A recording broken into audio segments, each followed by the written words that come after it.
Mon fils a publié une vidéo avec la famille de son épouse, et c'est alors que j'ai découvert ce qu'il pensait de moi. Je n'aurais jamais imaginé qu'une simple vidéo puisse briser à jamais les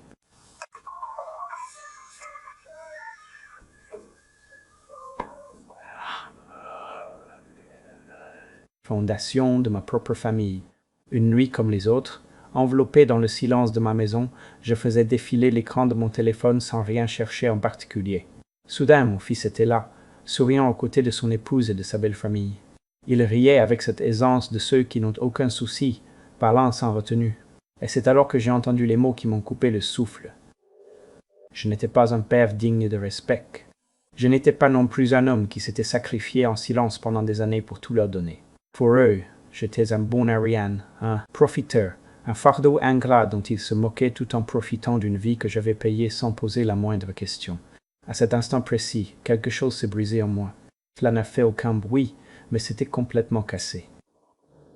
Je me suis souvenu de chaque facture que j'avais réglée, de chaque problème que j'avais résolu dans l'ombre, de chaque fois où j'avais reculé pour qu'ils puissent avancer de 2 pas.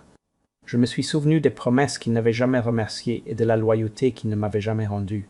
Cette vidéo n'était pas destinée à mes yeux, mais elle a levé le voile sur tout ce que j'étais censé ne jamais voir. La trahison était désinvolte, prononcée sans le moindre effort, et cela m'a fait 1000 fois plus mal que la colère n'aurait jamais pu le faire. Je ne les ai pas confrontés. Je n'ai pas fait de scandale. Je suis resté à regarder, à écouter, et j'ai pris une décision qui allait changer le cours de toutes nos vies. Ce qu'ils ignoraient, ce qu'ils ne parvenaient pas à comprendre, c'est que le confort a une source et le silence une limite. Dès cette nuit-là, j'ai commencé à me préparer de manière qu'ils n'auraient jamais pu imaginer, même dans leurs pires cauchemars. Je les ai laissés croire que rien n'avait changé tandis que fil par fil, je décousais la toile qui soutenait leur vie facile. Si vous pensez que ce n'est qu'une autre histoire de déception familiale, approchez-vous du feu et restez avec moi, car ce qui suit n'est ni un cri strident ni un acte de cruauté, mais un coup d'une précision absolue. Et quand j'aurai terminé, vous comprendrez pourquoi certaines leçons ne s'apprennent que lorsque l'argent cesse de couler et que la vérité n'a plus nulle part où se cacher. Mon nom est Charles Villalobos. J'ai 64 ans. Je suis un ingénieur civil à la retraite qui a passé près de 4 décennies à concevoir des ponts et des passages dénivelés dans toute la Sierra Madre. Je suis veuf depuis 2 ans, depuis cette aube où Madame Léonore a fermé les yeux et m'a laissé seul dans une maison qui sent encore son savon à la lavande et au romarin. Le matin où tout a commencé ressemblait à n'importe quel autre. Je me suis réveillé à 6 heures comme à mon habitude et j'ai préparé mon café dans la vieille cafetière en terre cuite que Léonore avait toujours refusé de changer. Elle disait que les nouvelles cafetières donnaient au café un goût de plastique, et à ce jour, je suis incapable d'en acheter une. Je suis resté debout près de la fenêtre de la cuisine, regardant le soleil grimper sur les collines, voyant la vapeur s'élever de ma tasse, sans penser à rien en particulier. C'est l'étrange don du deuil. Après un certain temps, le silence cesse de faire mal et prend simplement la forme de vos journées. J'avais ma routine, et ce sont les routines qui empêchent les hommes comme moi de s'effondrer. Le café du matin, une promenade dans le jardin que Léonore avait planté, où je parle encore à ses rosiers comme si elle pouvait m'entendre. Le petit déjeuner seul à la table en bois que nous avions acheté ensemble il y a 40 ans, et le premier jour de chaque mois, un virement de 40 000 pesos sur le compte de mon fils Daniel. Je n'ai jamais demandé qu'on me remercie. Je n'ai jamais attendu de reconnaissance. Donner est simplement ce que font les parents. Et j'ai toujours cru aveuglément que l'amour était sa propre récompense. Cet après-midi-là, j'ai commis l'erreur d'ouvrir mon téléphone. J'utilise rarement les réseaux sociaux. C'était Léonore qui se chargeait de nous tenir au courant de ces choses. Mais l'épouse de Daniel, Lorraine, l'avait identifié dans une publication et la curiosité m'a emporté. J'ai touché la notification et j'ai attendu que la vidéo se charge. C'était une réunion chez les parents de Lorraine. J'ai reconnu le salon grâce aux photographies, des murs couleur crème, un mobilier très raffiné, des personnes tenant des verres de vin comme s'il s'agissait d'accessoires de mode. La caméra a balayé les visages souriants. J'ai reconnu à moitié les sœurs de Lorraine, son père avec ce sourire de politicien qu'il affichait toujours, et quelques amis dont je n'avais jamais pris la peine d'apprendre les noms. En fond sonore, il y avait de la musique, quelque chose de moderne et de facile à oublier, et c'est alors que j'ai entendu mon nom. La voix de Lorraine a fendu le bruit de la pièce comme une lame à travers le papier. Elle ne parlait pas à la caméra. Elle parlait à quelqu'un hors champ, sans se rendre compte que le téléphone continuait d'enregistrer. « Ah, le beau-père, s'il vous plaît, dit-elle. Et j'entendis le mépris dans son ton, avant même de voir son visage. L'homme est fondamentalement un parasite, un profiteur qui respire aux dépens du futur héritage de Daniel. Tout le salon éclata de rire. Ce n'était pas un rire de courtoisie, ni un rire gêné. C'était un rire authentique, de ceux qui ne jaillissent que lorsque les gens se sentent suffisamment en sécurité pour être cruels. Je vis la mère de Lorraine lever sa coupe dans un toast moqueur. Je vis son père secouer la tête, amusé. Et je vis mon fils, mon unique fils, l'enfant à qui j'avais appris à faire du vélo, que j'avais emmené à l'université, que j'avais vu marcher vers l'hôtel le jour de son mariage. Daniel ne dit rien, il sourit, leva sa coupe et but. Je relançai la vidéo une deuxième fois, puis une troisième. Non pas que je ne pouvais pas croire ce que j'avais entendu. J'avais vécu assez longtemps pour savoir que les gens te surprennent rarement. Ils se révèlent simplement tels qu'ils sont. Je la répétais parce que je voulais mémoriser chaque visage, chaque rire, chaque accord silencieux, selon lequel Charles Villalobos était une blague, un fardeau, un homme qu'il fallait tolérer jusqu'à ce qu'il ait la décence de mourir. Parasite. Le mot résonna dans le creux de ma poitrine. Profiteur. Profiteur, comme si la maison où il vivait n'avait pas été rendue possible grâce à moi, comme si les frais de scolarité de l'école privée de mon petit-fils Thomas se payaient d'eux-mêmes, comme si les chèques que j'avais signés pendant 15 ans étaient apparus par magie, et non grâce à des décennies de ma propre sueur et de mon travail. Je fermai l'application, posai le téléphone sur la table, m'assis dans le fauteuil à bascule de Léonore près de la fenêtre, et regardai la lumière du soir s'estomper sur les montagnes. Je n'appelais pas Daniel. Je n'envoyais pas de message à Lorraine. Je ne fis absolument rien, car pour la première fois de ma vie, je compris qu'il y a des blessures qui ne se guérissent pas avec une conversation. Il y a des trahisons trop absolues pour qu'on puisse leur chercher une explication. La maison était silencieuse. Les rosiers de Léonore se balançaient dans la brise du soir, et quelque part, très profondément en moi, quelque chose qui avait sommeillé pendant 40 ans commença à s'éveiller. J'avais entendu chaque mot avec une clarté sépulcrale. Et pour la première fois en 40 ans de paternité, je ne cherchais pas d'excuses pour pardonner à mon fils. Cette nuit-là, le sommeil refusa de franchir ma porte. Je restai allongé dans l'obscurité de notre chambre, le côté du lit de Léonore encore intact après 2 ans, et je me surpris à compter. Non pas des moutons, non pas des respirations, mais de l'argent. Les mathématiques de la paternité s'additionnaient dans le silence, comme un comptable ajustant une dette que personne n'avait demandé à voir. Cela commença avec les prêts universitaires de Daniel. 900 000 € accumulés sur 4 ans à l'université d'État, avec les intérêts qui augmentaient pendant qu'il cherchait à prendre pied après l'obtention de son diplôme. Il m'appela une nuit, la voix serrée par la honte, et me dit qu'il ne savait pas comment il allait payer tout cela. Je lui dis de ne pas s'inquiéter. Je signai le chèque le lendemain matin et ne mentionnai plus jamais le sujet. C'était en 1998. Daniel avait 23 ans. Lorraine n'était pas encore apparue dans l'histoire, et mon fils m'appelait encore tous les dimanches, juste pour discuter. Puis vint la maison. Daniel et Lorraine étaient mariés depuis 2 ans lorsqu'ils trouvèrent cet endroit dans un lotissement privé. Une maison de style colonial, modeste, mais avec une immense cour, parfaite pour les enfants qu'ils prévoyaient d'avoir. La compte s'élevait à 1,5 million d'euros, et le salaire de Daniel à l'agence de publicité ne suffisait pas. « Nous te le rembourserons, papa, me promit-il, debout dans mon salon, les plans étalés sur la table basse. Chaque centime, je te le jure. » J'acquiesçai, souris et leur virai l'argent cette même semaine. Le remboursement ne vint jamais. Je ne le demandai jamais. Thomas arriva 3 ans plus tard. Un bel enfant avec les yeux de Léonore et le menton têtu de Daniel. Quand il eut 5 ans, Lorraine décida que l'école publique n'était pas suffisante pour son fils. Elle trouva une école privée très prestigieuse et des frais de scolarité de 250 000 € par an. Daniel m'appela, s'excusant comme toujours, m'expliquant qu'ils étaient jusqu'au cou. Je lui dis que l'éducation était l'investissement le plus sacré qu'une famille pouvait faire. Je payai pendant 8 ans sans émettre la moindre plainte, voyant mon petit-fils grandir à travers des photographies et des visites sporadiques qui ne duraient jamais assez longtemps. Les dettes de carte de crédit arrivèrent par vagues. 2 fois, Daniel me confessa que les choses leur avaient échappé. Une fois, ce fut quand Lorraine avait rénové la cuisine sans se soucier du budget. Une autre fois, ce fut quand ils firent un voyage en Europe qui avait d'une manière ou d'une autre triplé son coût. 600 000 € au total, effacés en 2 appels à ma banque. Je ne leur fis jamais la morale, je ne les critiquai jamais, je résolus simplement le problème parce que c'est ce que font les parents. Et au milieu de tout cela, les virements mensuels continuèrent. 40 000 euros le premier jour de chaque mois pendant 8 ans d'affilée. Ce n'est qu'un petit coup de pouce, me disais-je. Juste le temps qu'ils se stabilisent. Mais leurs pieds ne semblèrent jamais trouver terre ferme, et l'aide devint une attente. Et l'attente se mua en un droit absolu. Tout fut si graduel que je ne m'en rendis compte que lorsque j'entendis ma belle-fille me traiter de parasite dans une vidéo destinée à des personnes qui ne connaîtraient jamais la vérité. 7 millions d'euros. Je fis des comptes cette nuit d'insomnie, additionnant des colonnes dans ma tête comme si j'étais retourné au cabinet d'ingénieur, à réviser les budgets d'un pont.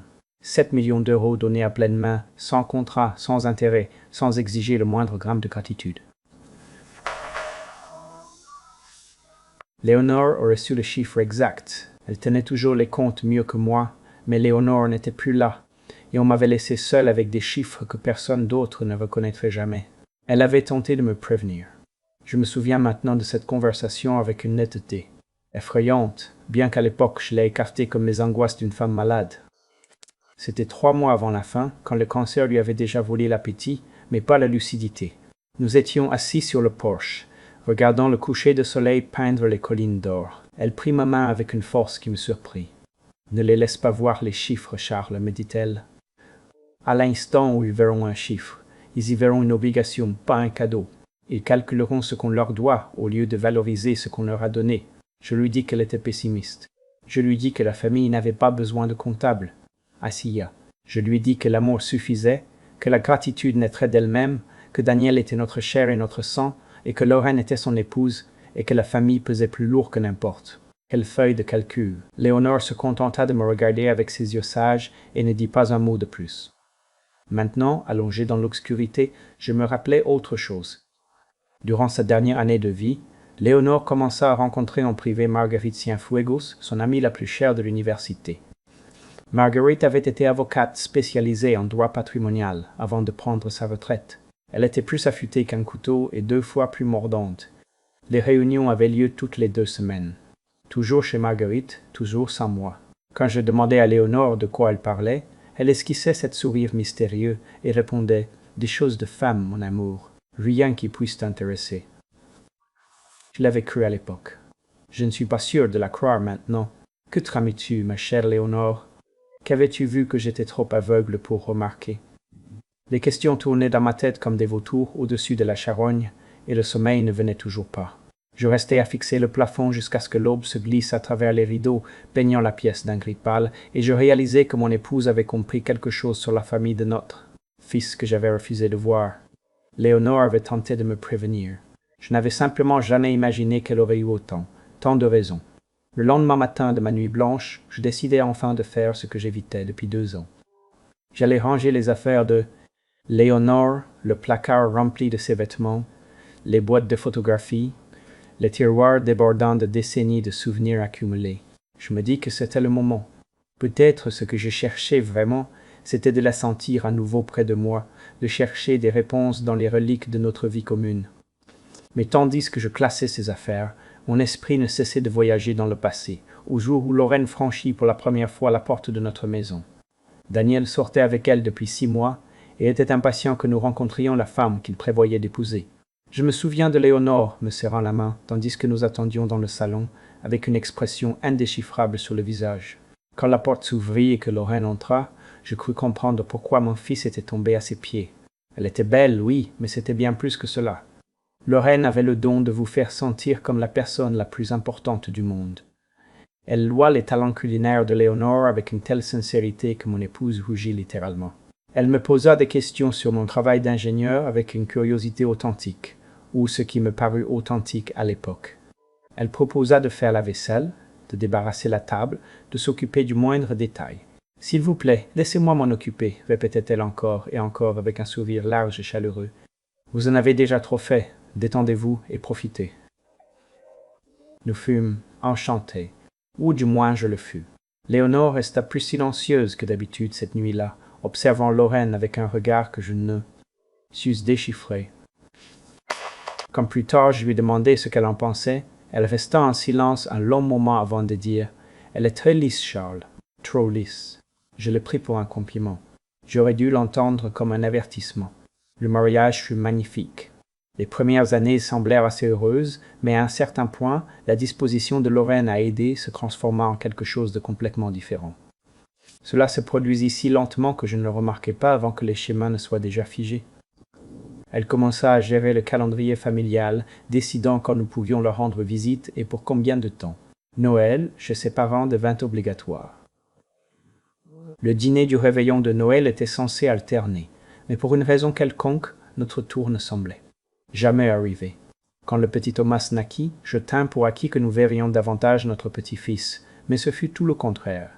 Où Lorraine contrôlait l'accès à lui comme un garde-frontière, s'abritant derrière les horaires de sieste, les rendez-vous chez le pédiatre et des activités qui ne pouvaient en aucun cas être interrompues. Peut-être le week-end prochain, disait-elle, et le week-end suivant se transformait en le mois suivant, et le mois suivant se dissolvait dans la brume d'une autre année perdue. La condescendance s'infiltra si lentement que je la confondis avec de l'inquiétude. « Oh, mon cher papa, ne t'inquiète pas pour ça, me disait-elle quand je l'interrogeais sur le travail de Daniel ou ses finances. Laisse-moi m'en occuper. Toi, profite juste de ta retraite. » Au début, cela ressemblait à un acte de gentillesse. Puis, les arêtes vives commencèrent à apparaître. « Tu n'es plus aussi agile qu'avant, mon beau-père. Il n'y a pas de quoi avoir honte. Les années ne passent pas en vain. » Elle prononçait chaque commentaire avec ce même sourire, celui qui lui courbait les lèvres, mais n'atteignait jamais ses yeux. Je commençais à craindre ses visites, bien que je n'aurais pas su expliquer pourquoi. Léonore, je m'en rendis compte, avait cessé d'essayer de l'embrasser pour la saluer.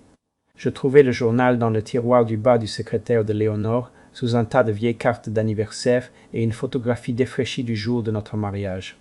C'était un carnet simple, relié en cuir, du genre qu'elle utilisait pour noter la liste des courses ou se souvenir de rendez-vous.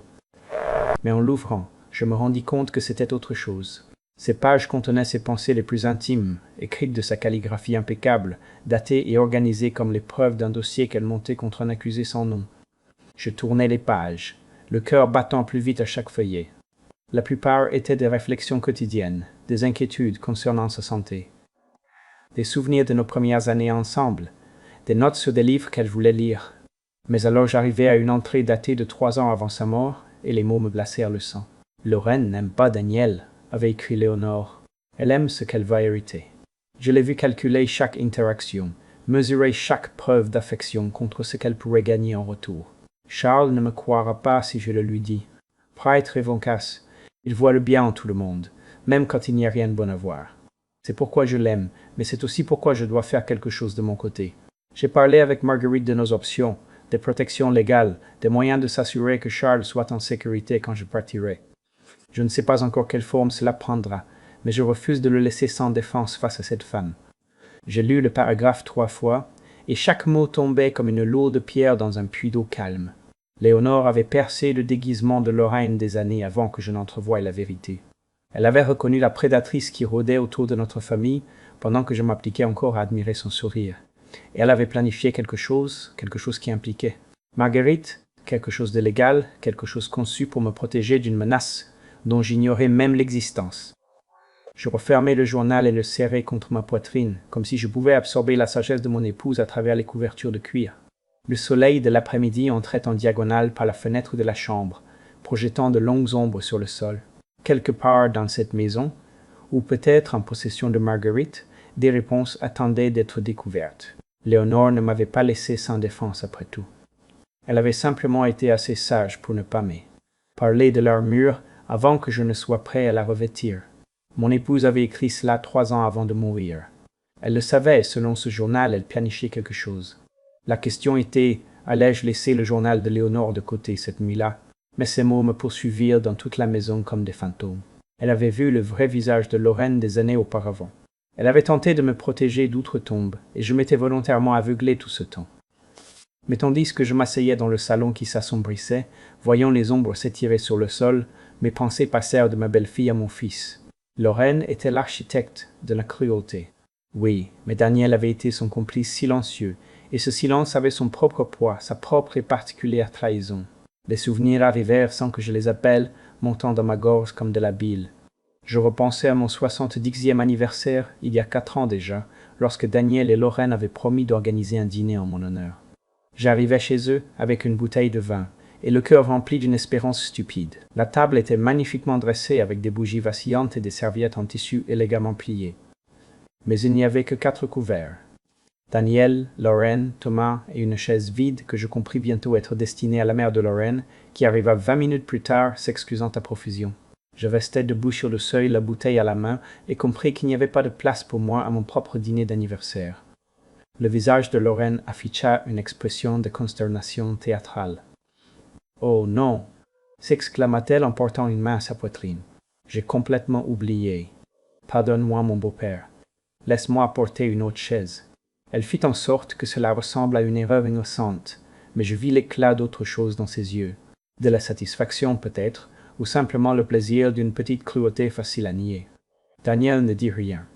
Il aida à apporter une autre chaise du garage, une chose en métal pliable qui bancalait sur le tapis de la salle à manger, et la plaça dans un coin de la table où je devais me tordre le cou pour pouvoir voir le visage de quiconque. Il ne me regarda pas dans les yeux, ne me demanda pas pardon. Il s'assit simplement et commença à passer les plate comme si rien d'inhabituel ne s'était passé. Il y eut d'autres moments, des dizaines d'entre eux, accumulés au fil des ans, comme le sédiment qui finit par former une roche. Des visites, les jours fériés interrompus brusquement, parce que Lorraine, sortie de nulle part, se sentait mal, bien qu'elle semblât toujours se rétablir miraculeusement à l'instant même où je franchissais la porte pour partir. Des invitations lancées puis retirées parce qu'un imprévu était survenu. Toujours quelque chose de vague, toujours quelque chose que l'on ne pouvait pas remettre en question sans passer pour un vieil homme rancunier. Ah, la fois où j'avais conduit 3 heures pour voir Thomas jouer au football, seulement pour trouver les gradins vides et le terrain dans l'obscurité. Quand j'appelais Daniel, confus, il me dit que Lorraine m'avait donné la mauvaise date. Une erreur de frappe, m'assura-t-il, ces choses-là arrivent. Mais le moment qui cristallisa tout fut plus insignifiant que les autres, presque trivial dans sa méchanceté. J'étais passé chez eux sans prévenir un samedi après-midi, avec l'espoir d'emmener Thomas manger une glace. À travers la porte moustiquaire, j'entendis la voix de mon petit-fils, brillante de l'innocence d'un enfant de 6 ans. « Pourquoi grand-père ne peut-il pas venir à mon match demain ?» demanda-t-il. Il a dit qu'il allait m'apprendre à mieux attraper la balle. La réponse de Lorraine fut rapide et cinglante. Grand-père est déjà trop vieux pour ça, mon amour. Il ne fera que te ralentir. Nous demanderons à quelqu'un, d'autre, de t'aider. Je restai figé sur le porche, la main levée pour frapper à la porte, et je sentis quelque chose craquer dans ma poitrine. Trop vieux, trop lent, un fardeau qu'il fallait gérer au lieu d'un grand-père qu'il devait aimer. Je baissai la main et retournai à ma voiture sans faire le moindre bruit. Je ne le mentionnai jamais à Daniel, je ne le dis jamais à personne. Mais je regardai mon fils à travers la fenêtre avant de démarrer, et le vis assis à la table de la cuisine, suffisamment près pour avoir entendu chaque syllabe. Il ne dit rien, ne fit rien. Il continua simplement à lire son journal, comme si sa femme ne venait pas d'apprendre à son fils à écarter son propre grand-père comme une gêne insignifiante. Pendant des années, je me suis dit qu'il était faible. Un homme si désespéré d'éviter les conflits avec sa femme qu'il était prêt à sacrifier son propre père sur l'autel de la paix domestique. J'avais pitié de lui, même quand je lui en voulais. Mais dernièrement, quelque chose avait commencé à m'inquiéter.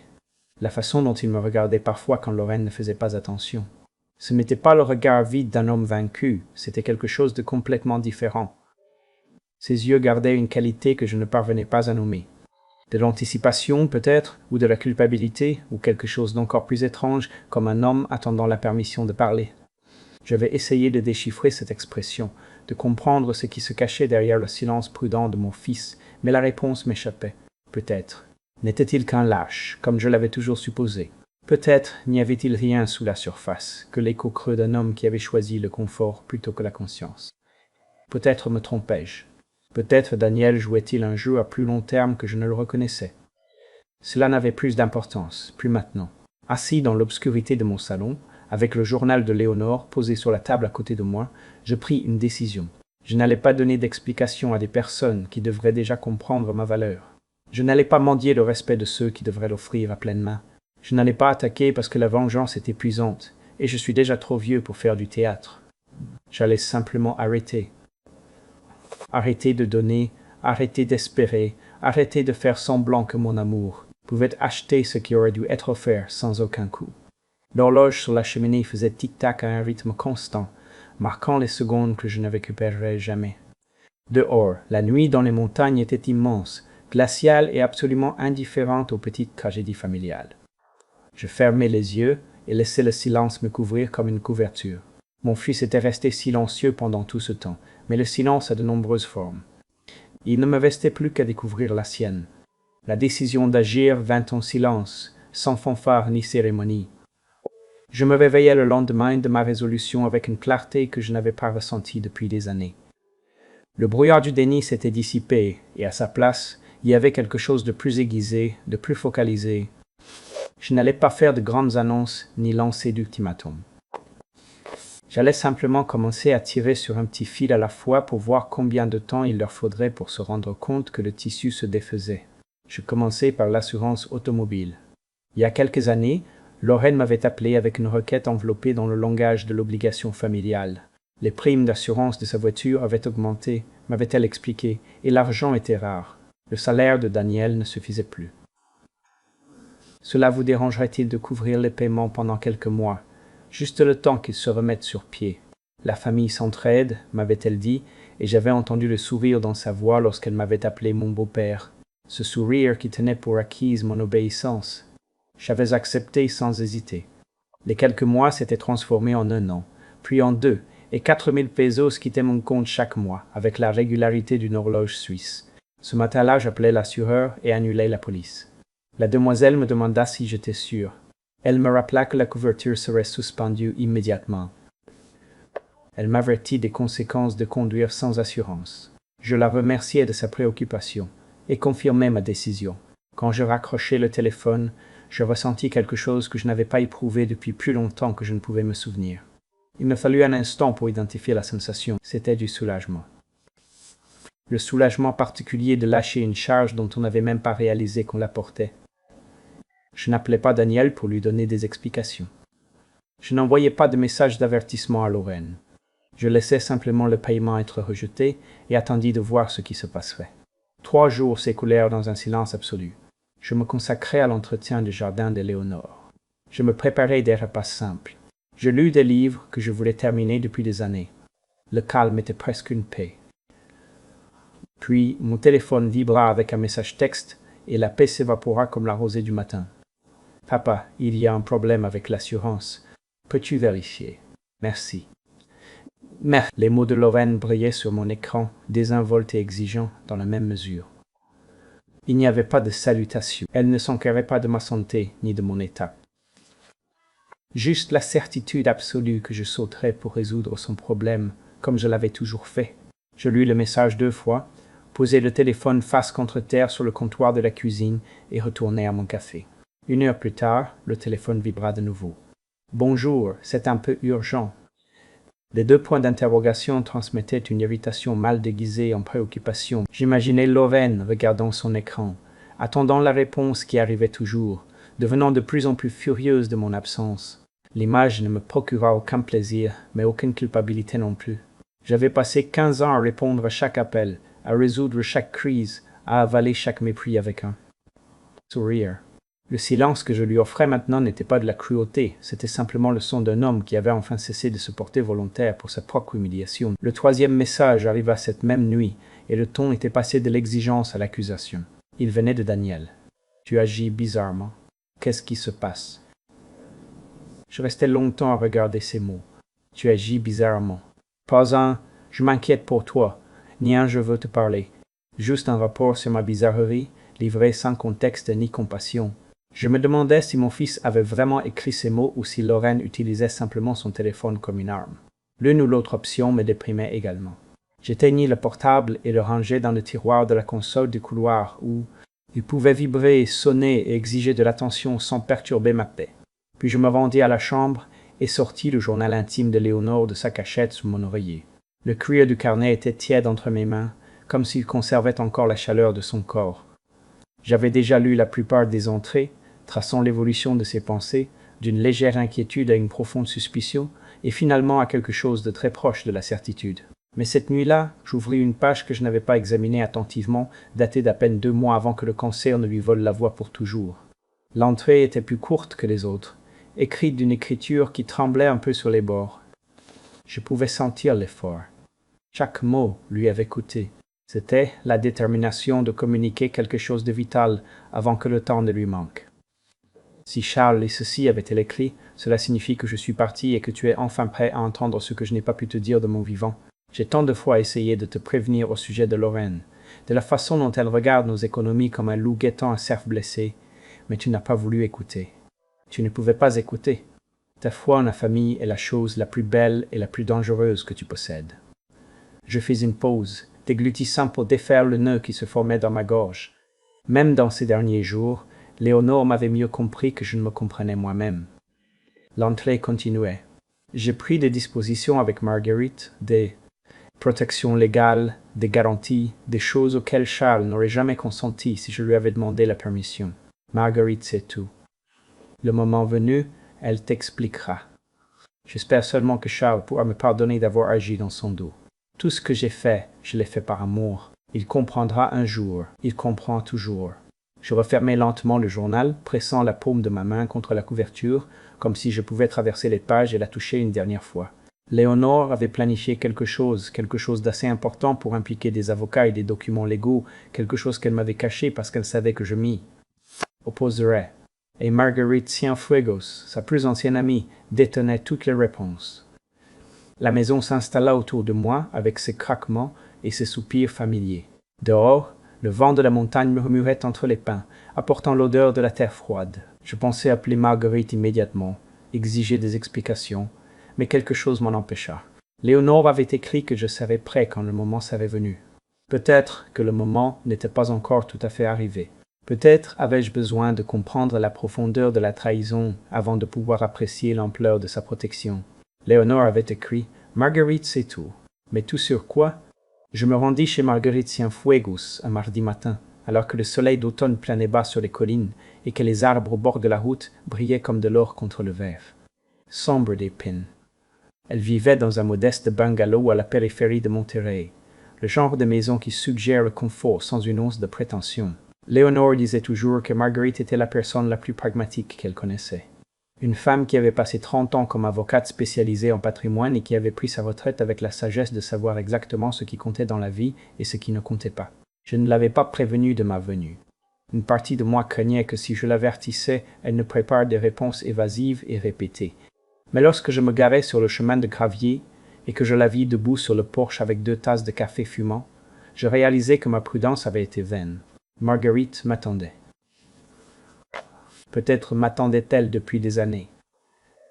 « Charles, me dit-elle, tandis que je montais les marches. » Sa voix était chaleureuse, mais ne montrait aucune surprise, comme si mon arrivée n'était que le point suivant d'un agenda qu'elle connaissait par cœur. « Léonore a dit que tu viendrais tôt ou tard. » Elle ne savait juste pas quand.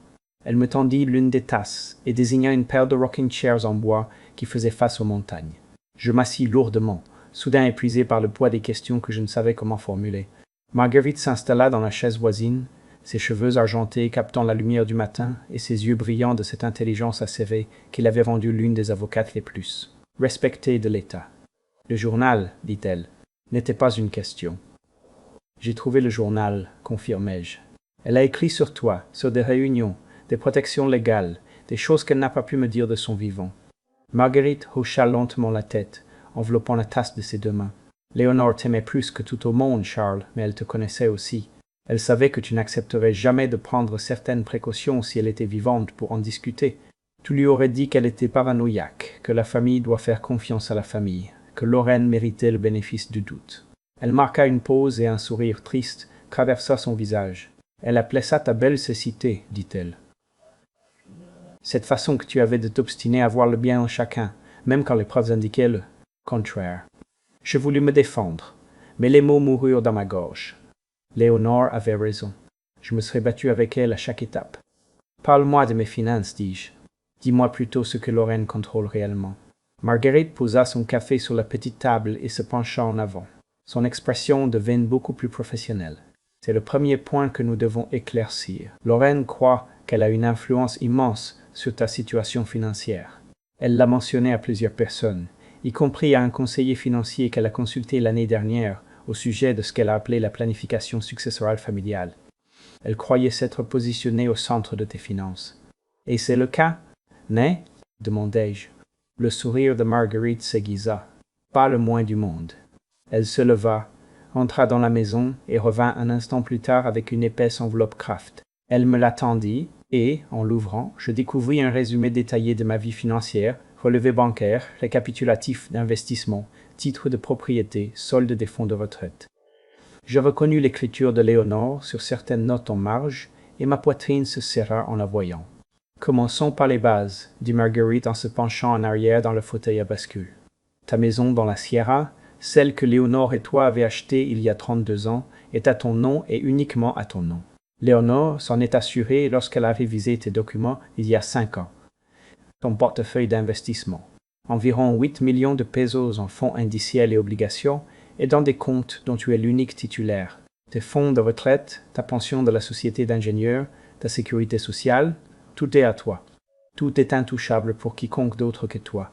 Je tournai les pages, voyant les chiffres s'estomper devant mes yeux. Mais qu'en est-il du compte joint?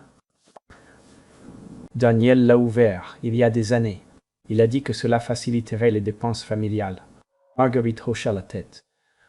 Le compte joint existe, et oui, Lorraine y a accès par l'intermédiaire de Daniel. Mais sais-tu combien d'argent il y a sur ce compte? En cet instant précis, je secouai la tête. 200 000 pesos, dit Marguerite. C'est le compte que Lorraine surveille comme un faucon, celui qu'elle utilise pour suivre tes habitudes de dépenses et juger tes décisions financières. Elle croit surveiller tout ton royaume, Charles, mais en réalité, elle ne garde que la petite caisse. La métaphore me frappa avec une force inattendue. Je pensais à toutes les fois où Lorraine avait fait des commentaires acerbes sur mes dépenses, les observations aiguisées quand je sortais dîner au restaurant, quand j'achetais de nouveaux livres ou quand je faisais des dons à des œuvres de charité. Elle avait audité 200 000 pesos, restant complètement ignorante des millions qui reposaient hors de sa portée. Lorraine se prend pour la propriétaire de la banque, continua Marguerite. Mais en réalité, elle n'est que la caissière. Elle peut voir les petites transactions, se sentir importante en prenant des décisions minuscules. Mais la chambre forte est fermée à clé et elle ne sait même pas que la chambre forte existe. Je refermai l'enveloppe et posai ma main dessus, sentant le poids d'une information que j'aurais dû comprendre il y a des années. Léonore a fait cela, elle a tout restructuré sans rien me dire. Elle t'a protégé, me corrigea Marguerite avec douceur. Il y a une différence. Pendant un long moment, aucun de nous ne parla. La brise de la Sierra apportait l'odeur de pine et de bois de chauffage, et au loin, un faucon traçait des cercles paresseux contre l'immense ciel bleu. Je le vis s'élever dans les courants thermiques, libre et sans effort, et je sentis que quelque chose se relâchait dans ma poitrine. Y a-t-il autre chose? Dis-je. Finalement, le journal mentionnait quelque chose.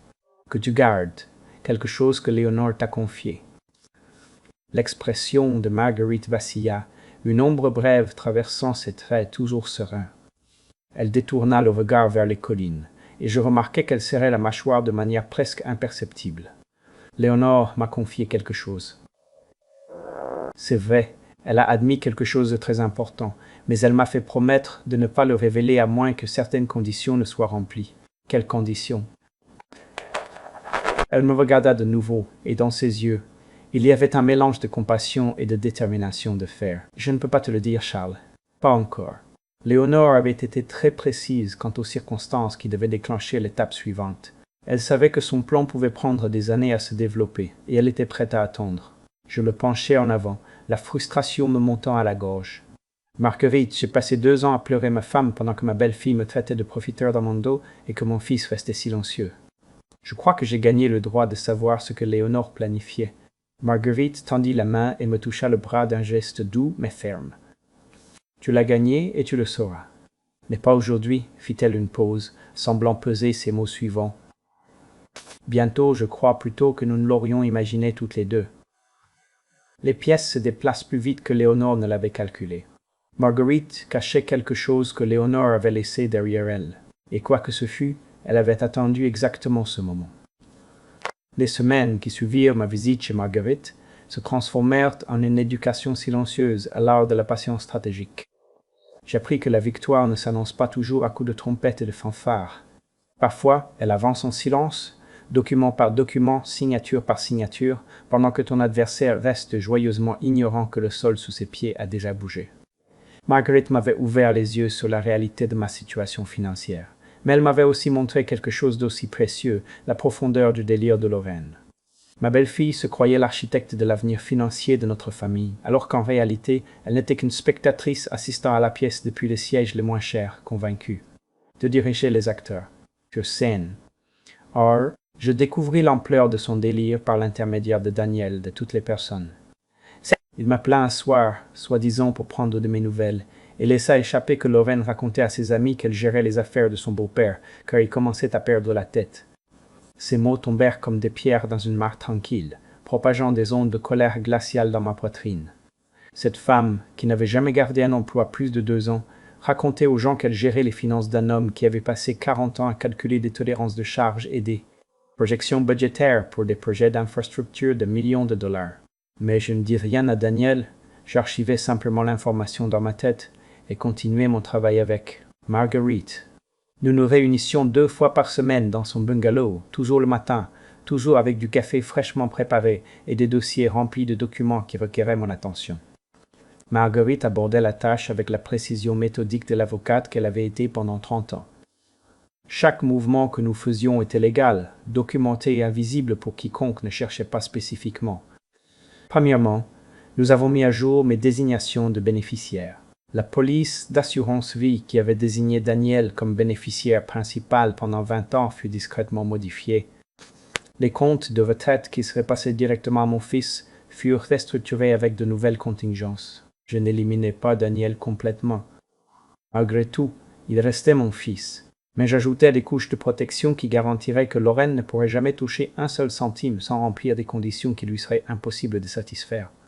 Ensuite, nous avons changé les mots de passe. Chaque portail bancaire, chaque plateforme d'investissement, chaque compte accessible électroniquement reçut de nouvelles identifiants qui n'existaient que dans ma mémoire et dans une enveloppe. Scellée que Marguerite garda dans le coffre-fort de son bureau. Lorraine avait d'une manière ou d'une autre obtenu mes données d'accès au compte joint il y a des années, probablement par l'intermédiaire de Daniel, et avait surveillé mes mouvements avec zèle, d'une épouse méfiante. Qu'elle regarde, pensais-je, qu'elle voit les petits dépôts et les modestes retraits, et qu'elle continue de croire qu'elle a une vue d'ensemble. Finalement, nous avons consolidé les comptes. Les investissements dispersés que Léonore et moi avions accumulés au fil des décennies furent regroupés dans un seul portefeuille blindé, géré par une firme en laquelle Marguerite avait une confiance aveugle. Les relevés de compte arrivaient à une boîte postale que j'avais louée dans un village voisin, bien loin de toute boîte aux lettres où Lorraine aurait pu glisser la main lors de ses visites. Pendant tout ce processus, je maintenais la façade du vieil homme confus que Lorraine croyait que j'étais. Je répondais à ses messages, textes occasionnels par des politesses vagues. J'acceptais les appels obligés de Daniel avec la patience d'un père qui avait depuis longtemps cessé d'attendre de la substance de son fils. Je ne leur donnais aucune raison de soupçonner que la terre ferme sur laquelle ils marchaient s'effritait un peu plus chaque jour. Alors, Marguerite me présenta la pièce finale de sa stratégie. « J'ai besoin que tu fasses signer ceci à Lorraine, me dit-elle, un matin en glissant une seule feuille de papier sur la table de la cuisine. Le document portait le titre d'autorisation de compte d'investissement et était rempli de ce langage juridique dense qui donne le tournis à la plupart des gens en quelques secondes. Je le pris et le lus en diagonale, mais la terminologie était hors de mon domaine de compétence d'ingénieur. Qu'est-ce que c'est? Le sourire de Marguerite avait une acuité que je ne lui avais jamais vue. À première vue, cela ressemble à une autorisation de routine pour permettre aux membres de la famille de recevoir des informations sur tes comptes d'investissement. Le genre de formulaire que les conseillers financiers envoient tous les 2 ans pour se conformer aux réglementations. Elle marqua une pause, plantant ses yeux dans les miens avec une intention absolue. Ce que cela fait en réalité, c'est révoquer toute autorisation d'accès existante pour ceux qui ne sont pas titulaires du compte. Une fois que Lorraine aura signé ceci, elle perdra la capacité de faire des demandes, de solliciter des relevés de compte ou de revendiquer toute connexion avec des investissements. Je restai à fixer le document, comprenant lentement l'ampleur de la manœuvre. Elle ne lira pas. Elle ne le lira. Non, acquiesça Marguerite. Elle ne le fera pas. Lorraine a passé des années à cultiver l'image de quelqu'un qui gère les affaires financières avec autorité et compétence. Elle n'admettra même pas à elle-même qu'elle ne comprend pas ce qu'elle signe. Son orgueil ne le lui permettra pas. Le plan était d'une élégance stupéfiante. Je présenterai le document à Lorraine lors de ma prochaine visite. Je lui dirai que c'était une paperasse de routine dont mon conseiller avait besoin pour ses dossiers et je la regarderai signer, renonçant à sa dernière prétention d'implication dans mes affaires. Elle le ferait avec confiance, peut-être même avec condescendance, sans jamais se rendre compte que son désir ardent de paraître compétente était exactement le piège qui se refermerait sur son cou. Et cela se produisit exactement comme Marguerite l'avait prédit. Je me rendis chez Daniel un samedi après-midi, le document négligemment plié dans la poche de ma veste. Lorraine me reçut avec son mélange habituel de fausse chaleur et d'une impatience à peine dissimulée. Quand je lui mentionnai que mon conseiller avait besoin de la signature d'un membre de la famille pour une formalité de routine, elle m'arracha pratiquement la feuille des mains.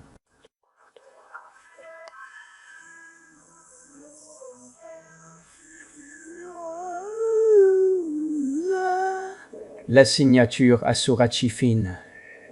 Bien sûr, beau-père, dit-elle en cherchant déjà un stylo. Je gère tous les documents financiers de Daniel. C'est aussi plus facile quand une seule personne contrôle tout. Elle signa sans lire une seule ligne. Je vis sa main se mouvoir sur le papier, confiante, sans hésiter une seconde, et je ne ressentis rien.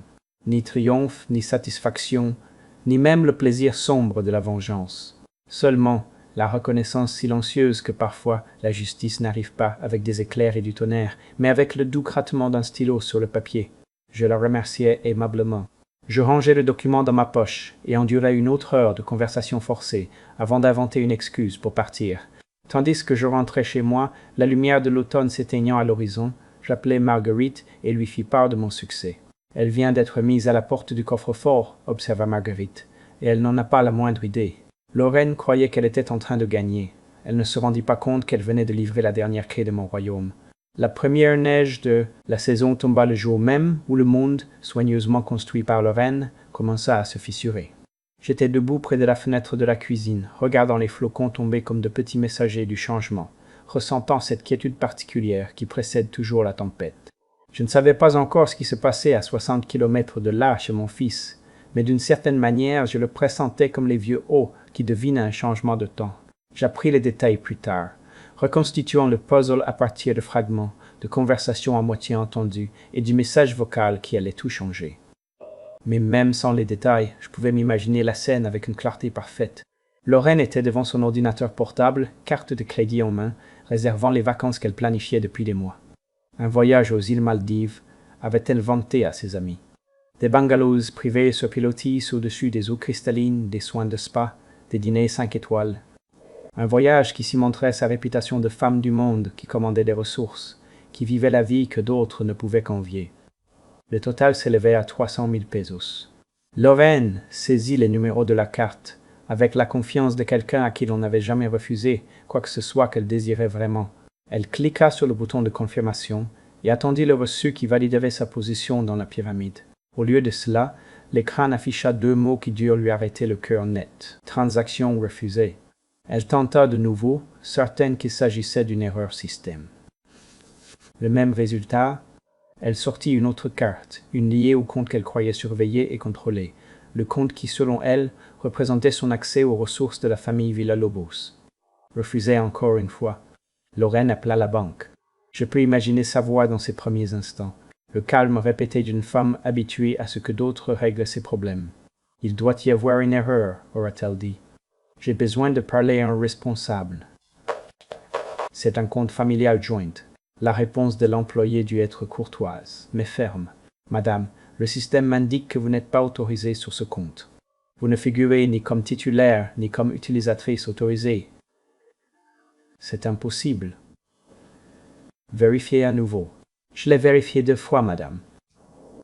Les registres sont clairs. Vous pourriez peut-être contacter le titulaire principal du compte pour clarifier la situation. L'appel se termina, et alors, d'après ce que j'ai pu reconstituer par la suite, le chaos s'éclata dans la maison de mon fils avec une fureur qui fit trembler les murs. Lorraine cria sur Daniel avec une intensité telle que Thomas sortit en courant de sa chambre en pleurant. Elle accusa mon fils de conspirer contre elle, de lui cacher de l'argent, d'être complice d'un plan tordu pour l'humilier. Daniel, à ce qu'on me raconta, resta debout dans la cuisine et absorba l'attaque avec l'immobilité entraînée d'un homme qui avait déjà survécu à de nombreux ouragans similaires. Il ne se défendit pas, ne se battit pas, il attendit simplement. que la tempête s'épuise. Quand cela fut enfin terminé, quand Lorraine s'enferma dans la chambre, le mascara coulant sur ses joues et crachant des menaces d'appeler ses avocats, Daniel prit son téléphone et m'appela. J'étais assis dans le salon lorsque l'écran s'illumina avec son nom. Le téléphone sonna 1, 2, 3 fois. Je le vis vibrer contre la table basse. Je vis son nom clignoter à chaque sonnerie, et je pris une décision que je n'avais jamais prise en 41 ans en tant que son père. Je le laissai aller sous la messagerie vocale. Le silence qui suivit la dernière sonnerie fut comme retenir sa respiration. Je restais immobile dans le fauteuil à bascule de Léonore, fixant l'écran sombre attendant. Une partie de moi espérait que le téléphone sonnerait à nouveau immédiatement. J'espérais que Daniel insisterait jusqu'à ce que je réponde. J'espérais que la vieille danse de la crise et du sauvetage recommencerait, mais le téléphone resta muet. Puis la notification de la messagerie vocale apparut. Je la laissai là pendant presque 1 heure avant de rassembler le courage de l'écouter. Je me préparais une tasse de thé. J'allais vérifier la température de la serre de Léonore. Je réarrangeais une étagère de livres qui n'avait pas besoin d'être réarrangée. Je gagnais du temps et je le savais. Finalement, avec l'obscurité de l'hiver pressant contre les vitres et la maison s'abandonnant à ses bruits nocturnes, j'appuyais sur lecture. La voix de Daniel emplit la pièce, et ce n'était pas du tout ce à quoi je m'attendais. « Papa !» Une pause, une respiration qui sonnait rauque. « Je sais ce que tu fais. Je comprends. » Une autre pause, cette fois plus longue. « Mais Lorraine est en train de perdre complètement la tête, et j'ai peur qu'elle fasse une folie. » Sa voix baissa de ton, presque jusqu'à devenir un murmure. « S'il te plaît, papa, sois juste prudent. Je sais que tu crois que je ne me rends compte de rien, que je ne vois pas ce qui se passe, mais je le vois, je vois tout et je te le demande, pas pour elle, ni même pour moi. Sois juste prudent. » Le message se termina. Je restais assis dans l'obscurité, le téléphone serré contre l'oreille, bien qu'il n'y eût plus rien à écouter, essayant d'assimiler ce que mon fils venait de me dire. « Je sais ce que tu fais. » Ce n'était pas une accusation, ce n'était pas une exigence d'explication, c'était une déclaration, de fait prononcée avec quelque chose qui sonnait presque comme du respect. Je comprends. Il n'y avait pas de rage, pas de trahison, il y avait de l'acceptation, sois prudent. Ce n'était pas une menace, c'était un avertissement. Le genre d'avertissement que l'on donne à quelqu'un que l'on essaye de protéger. Je réécoutais le message, cherchant des nuances qui m'auraient échappé, cherchant la manipulation ou l'arrière-pensée. Mais il n'y avait rien, hormis la voix fatiguée d'un homme pris entre 2 loyautés. Un homme qui avait peut-être attendu exactement ce moment sans savoir comment le provoquer lui-même. La neige continuait de tomber dehors, couvrant le monde de blanc. Je pensais à l'expression de Daniel au fil des ans, ce regard que je n'avais jamais pu déchiffrer. De l'anticipation, avais-je pensé, ou de la culpabilité? Maintenant, je me demandais si cela n'avait pas été quelque chose de totalement différent. De l'espoir, peut-être. L'espoir désespéré d'un homme piégé dans une cage qu'il avait lui-même construite, regardant son père d'une distance infranchissable, espérant que quelqu'un mette enfin les barreaux à l'épreuve. Daniel avait dit « Je sais ce que tu fais. » Au début, j'avais cru qu'il était en colère. Maintenant, je me demande s'il n'essayait pas de me protéger. Je passai 2 jours à ressasser le message de Daniel avant qu'il ne rappelle. Cette fois, je répondis. Sa voix avait la neutralité calculée d'un diplomate négociant entre des nations en guerre. Et je compris immédiatement que Lorraine était proche, écoutant. « Papa, nous devons avoir une réunion de famille, me dit-il. Clarifier les choses. Lorraine croit qu'il y a eu un malentendu avec les finances et elle veut s'assurer que nous soyons tous sur la même longueur d'onde. » J'entendis la qualité répétée de ces mots, la façon dont chaque phrase sonnait comme si elle avait été approuvée par un comité, le comité de Lorraine. Je l'imaginais debout derrière lui, les bras croisés, hochant la tête pendant que son mari récitait le scénario qu'elle lui avait écrit. « Non, lui répondis-je. » Le silence à l'autre bout de la ligne s'étira pendant plusieurs secondes. « Il n'y a rien à discuter, Daniel. J'ai pris des décisions concernant mes propres finances parce que je suis dans mon bon droit. Je ne dois d'explication à personne, et encore moins à quelqu'un qui me traite de parasite dans mon dos. » J'entendis un souffle coupé qui n'était pas celui de Daniel. Lorraine écoutait définitivement. « Papa, s'il te plaît, si seulement nous pouvions nous asseoir ensemble. » Ma réponse est non. Je t'aime, mon fils, mais je ne vais pas m'asseoir à une table avec des personnes qui ont déjà décidé qui je suis pour les supplier de me voir tel que je suis vraiment. Ce n'est pas une discussion, c'est un procès où ma sentence a déjà été prononcée. Je raccrochai avant qu'il ne puisse répondre. Ma main tremblait un peu en posant le téléphone sur la table, non pas de peur, mais à cause de l'effort inhabituel de maintenir une limite que je n'avais jamais songé à tracer auparavant. Pendant 40 ans, j'avais été le pacificateur, le médiateur, l'homme qui franchirait n'importe quelle distance et supporterait n'importe quelle indignité pour maintenir l'unité familiale. Mais cet homme enfin était épuisé. Ce qui se produisit ensuite, je l'appris par l'étrange phénomène moderne des réseaux sociaux, où les griefs privés deviennent des spectacles publics et le linge sale de la famille flotte au vent. Merrick, offerte à l'examen de tous, Lorraine, incapable de me contrôler par la manipulation privée, décida de mener sa guerre aux yeux de tous. La publication apparut sur son profil Facebook 2 jours après mon refus. Marguerite m'appela pour me le raconter. Sa voix vibrait d'une colère contenue, tandis qu'elle lisait les mots à voix haute. « C'est si triste quand les parents âgés deviennent manipulateurs et aigris », avait écrit Lorraine. Nous avons tout essayé pour aider grand-père Charles Villalobos, mais son déclin mental l'a rendu paranoïaque et hostile. Si quelqu'un connaît de bonnes ressources pour l'aide aux personnes âgées, veuillez les partager. Nous ne savons plus quoi faire pour le protéger de lui-même. Je restais silencieux pendant que Marguerite finissait de lire, sentant chaque mot atterrir comme une petite blessure précise. Déclin mental, paranoïaque, hostile. Lorraine avait pris chaque trait qui décrivait son propre comportement et me l'avait projeté avec l'arrogance de quelqu'un qui croit contrôler le récit. Elle pariait que sa version de l'histoire deviendrait une vérité absolue, juste parce qu'elle la criait plus fort. « Que veux-tu faire » me demanda Marguerite. « Rien, lui dis-je. Pas encore. » Mais Internet, comme je le découvris, a sa propre façon de rendre justice. En quelques heures, les commentaires sous la publication de Lorraine commencèrent à s'écarter de la compassion qu'elle attendait clairement. Certaines personnes, surtout ses amis du cours de yoga et du club de lecture de sa résidence privée, lui offrirent le soutien qu'elle cherchait. « Oh, mon ami, quelle tristesse que tu aies à gérer cela » écrivait-elle. « Les parents âgés peuvent être aussi difficiles. Je t'envoie beaucoup de prières. » Mais d'autres me rappelaient d'une autre manière. Une femme nommée Madame Patricia, à qui j'avais appris à pêcher à ses enfants au barrage du village, il y a 20 ans, commenta avec une précision implacable. L'ingénieur Charles Villalobos a construit les jeux du parc de la résidence de ses propres mains. Il a passé 3 week-ends sur ce projet et n'a jamais demandé qu'on le reconnaisse. J'ai beaucoup de mal à faire correspondre cet homme avec ce que vous décrivez. Robert, un ancien collègue de mes années dans l'entreprise de construction, ajouta sa voix. J'ai travaillé avec l'ingénieur Charles pendant 15 ans. Plus rusé qu'un renard, et plus honnête que l'or. S'il se montre difficile, je chercherai d'abord à savoir pourquoi, avant de supposer que le problème est dans sa tête. Un voisin que je connaissais à peine écrivit quelque chose de très simple. Monsieur Charles a apporté des fleurs à ma mère le jour de sa veillée funèbre. Il ne la connaissait même pas. Il savait juste que je souffrais. Les messages privés commencèrent à m'arriver ce soir-là.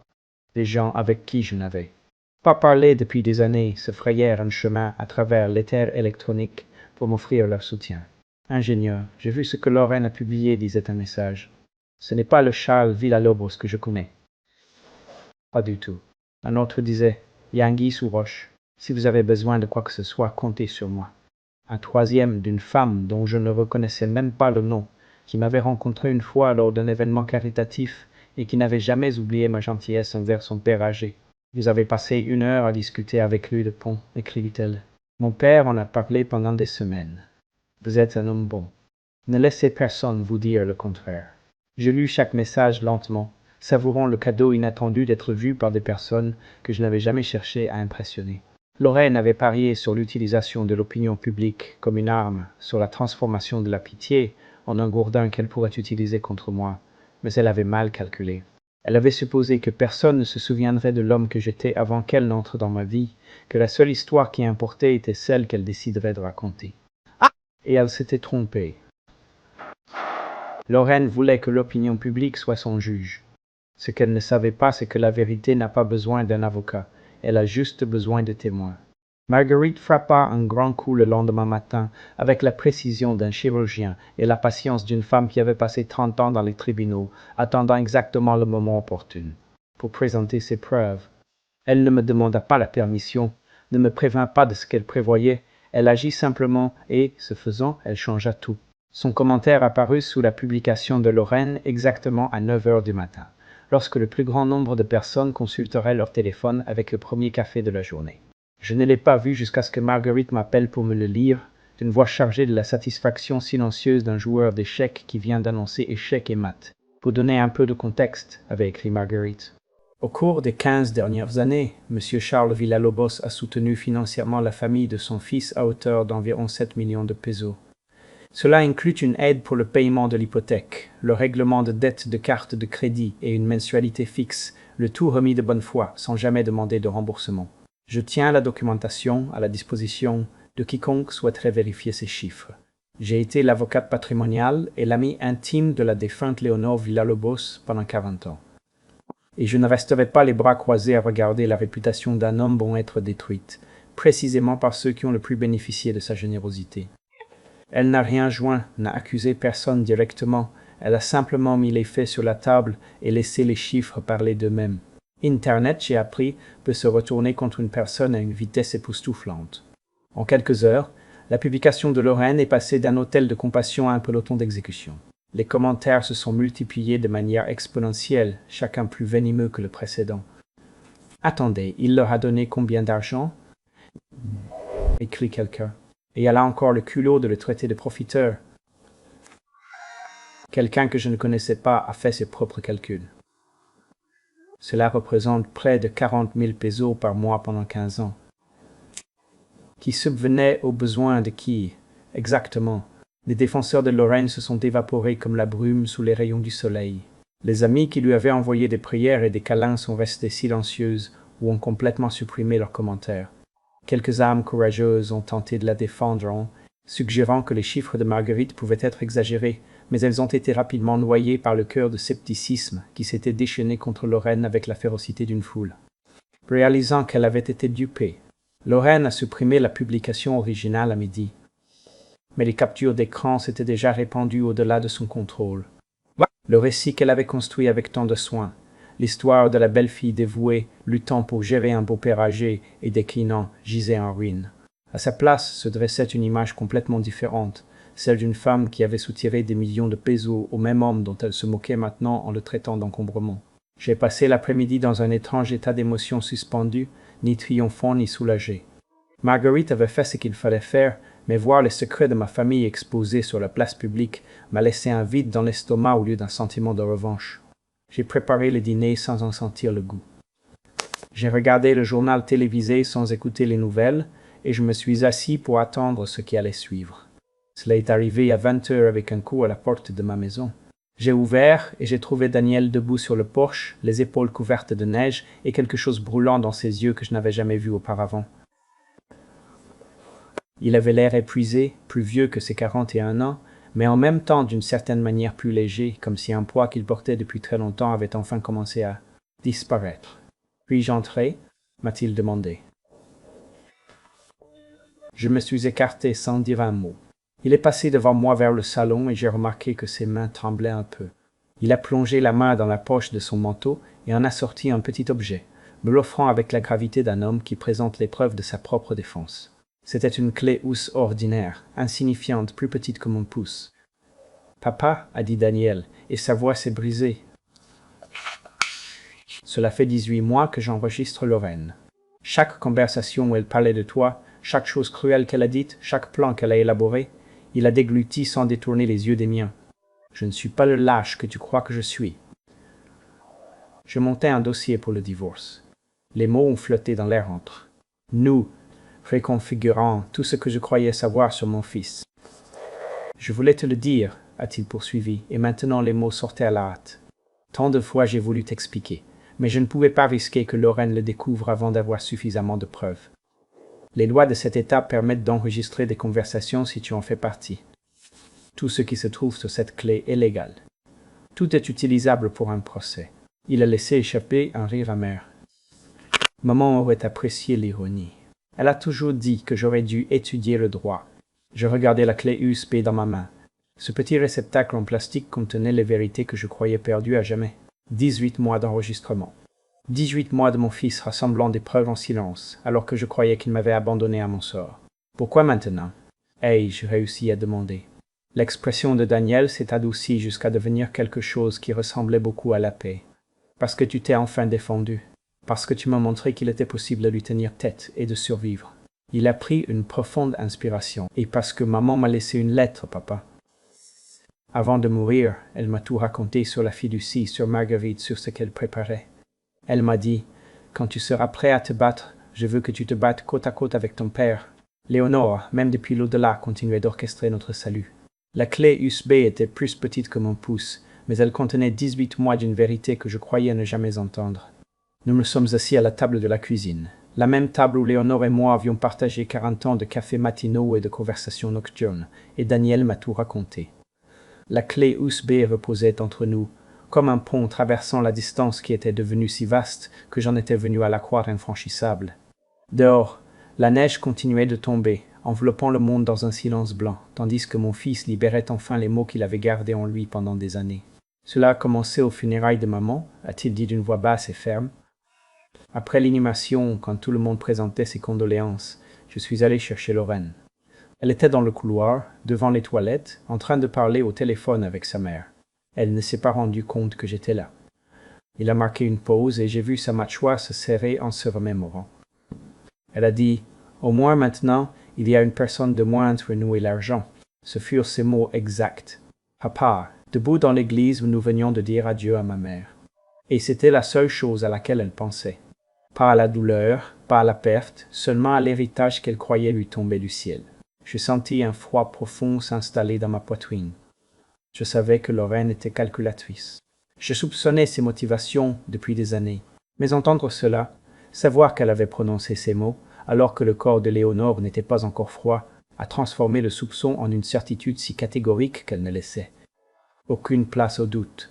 J'ai voulu l'affronter à cet instant précis, a poursuivi Daniel. Mais quand j'ai essayé d'aborder le sujet du divorce quelques semaines plus tard, elle a changé. La femme que j'avais épousée avait disparu et quelqu'un d'autre avait pris sa place. Ses mains se sont serrées en poing sur la table. Elle m'a dit que si jamais j'essayais de la quitter, elle amènerait Thomas et s'assurerait que je ne le reverrais plus jamais. Elle a dit qu'elle dirait à tout le monde que j'étais instable, que je la maltraitais psychologiquement, qu'elle craignait pour sa vie. Elle avait tout planifié, papa. Chaque mouvement, chaque accusation. Elle préparait sa stratégie de sortie depuis des années, au cas où elle en aurait besoin un jour. Et c'est pour ça que tu es resté, ai-je dit. Je suis resté et j'ai commencé à enregistrer.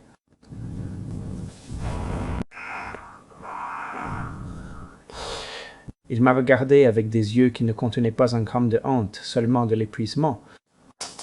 Je savais que s'il voulait s'en sortir, s'il voulait protéger Thomas, il avait besoin de preuves. Des preuves de qui elle était vraiment. La loi m'autorisait à enregistrer les conversations auxquelles je participais, alors j'ai commencé à tout documenter. Chaque menace, chaque manipulation, chaque chose cruelle qu'elle disait de toi quand elle croyait que personne ne tenait les comptes. Le poids de ce que mon fils avait enduré m'a serré le cœur. Mon fils, que j'avais jugé faible, avait mené une guerre en silence pendant 18 mois. Il avait absorbé ma déception, mes silences glaciaux, mes accusations muettes de lâcheté, tout en montant. Le dossier qui, au final, nous libérerait tous les deux. Y a-t-il autre chose? A dit Daniel. Il a de nouveau plongé la main dans son manteau et en a sorti un papier plié, usé au pied d'avoir été tant de fois ouvert et refermé. Maman m'a laissé une lettre. Elle l'avait cachée à l'intérieur d'un exemplaire de Pedro Páramo dans ma bibliothèque.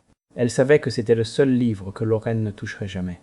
Il a déplié le papier avec la révérence attentive d'un homme manipulant un texte sacré et a commencé à lire à voix haute « Léonore, la jalousie de Lorraine.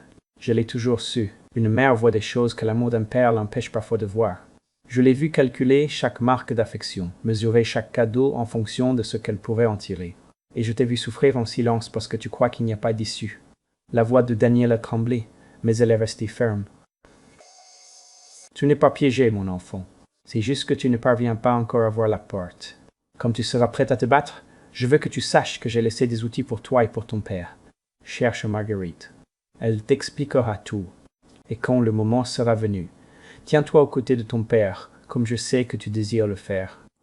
Il aura besoin de toi et tu auras besoin de lui. Je vous aime tous les deux plus que les mots ne peuvent l'exprimer. Sois courageux, maman. » Le papier tremblait entre ses mains quand il a fini de lire. Je suis resté à regarder mon fils, voyant les larmes qu'il n'essayait plus de cacher, et je sentis que les derniers murs qui nous séparaient tombaient en poussière. Léonore le savait. Léonore avait tout planifié. Elle avait écrit des lettres pour nous deux, semant des graines de résistance qui ne fleuriraient que lorsque nous serions prêts à les recevoir. Mon épouse, même depuis la mort, avait orchestré notre salut avec la patience et la précision d'une femme qui comprenait que certaines batailles prennent des années à gagner. Je me suis levé de ma chaise. Daniel leva les yeux vers moi, incertain, vulnérable d'une manière que je ne lui avais pas vue depuis qu'il était un petit garçon et qu'il avait peur des orages. J'ai franchi la distance qui nous séparait et tournant le dos à ma propre fierté, j'ai fait quelque chose que je n'avais pas fait depuis son enfance. J'ai attiré mon fils contre moi et l'ai serré dans mes bras avec toute la force qui me restait. « Tu n'as jamais été faible, lui ai-je dit d'une voix rauque d'émotion. Tu attendais juste, comme ta mère te l'avait appris. » Les épaules de Daniel ont tremblé contre ma poitrine. Nous sommes restés là, dans la cuisine, père et fils, réunis par le fantôme de la femme qui nous avait aimés tous les deux suffisamment pour planifier les guerres qu'elle ne vivrait plus pour voir. Léonore nous avait écrit à tous les deux. Elle se préparait à cette guerre bien avant que l'un de nous ne sache qu'elle avait commencé. Daniel est resté jusque tard dans la nuit, et nous avons parlé jusqu'à ce que nos mots se tarissent. Quand il a finalement pris congé, promettant de revenir le lendemain avec Thomas, je suis resté à la fenêtre, regardant les feux rouges de sa voiture disparaître dans l'obscurité enneigée. Pour la première fois depuis des années, j'ai ressenti quelque chose dont j'avais presque oublié l'existence. L'espoir. Mon fils m'était revenu. Quoi qu'il arrive désormais, nous l'affronterions ensemble.